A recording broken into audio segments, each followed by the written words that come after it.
আসসালামু আলাইকুম। Sulaiman 007 take YouTube চ্যানেলের পক্ষ থেকে সবাইকে অভিনন্দন।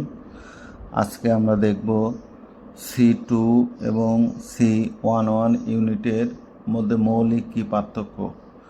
আসলে দুইটা ইউনিটের ফিগার অনেকটা একই ধরনের, অর্থাৎ করসাম এবং pin type insulator B1 B2 মূলত অনেকটা একই ধরনের লাগে, শুধু একটা মালামালের যে পার্থক্য সেটা আমরা আজকে আইডেন্টিফাই করার চেষ্টা করব।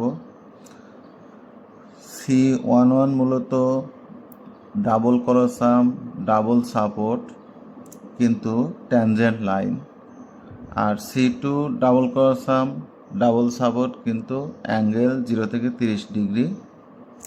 শুধু মৌলিক পার্থক্য হলো C11 নিউট্রালটা এবং ফেসটা সোজা থাকার কারণে এখানে সেকেন্ডারি যে নিউট্রালের তার ব্যবহার করা হবে সেটার জন্য B33, 34, 35 সিঙ্গেল আপসেট ব্যবহার করা হবে।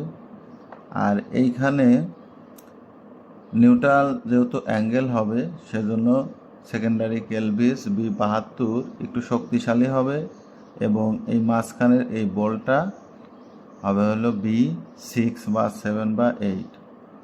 এবং সবচেয়ে বড় আরেকটি পার্থক্য হলো C11-এ স্পিড বোল্ট ব্যবহার করা হয় না, কিন্তু C2-তে স্পিড বোল্ট ব্যবহার করা হয়।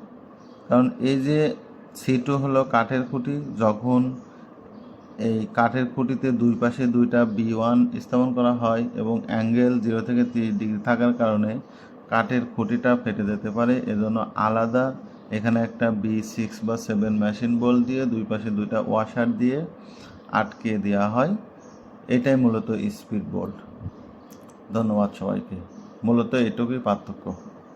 আসসালামু আলাইকুম।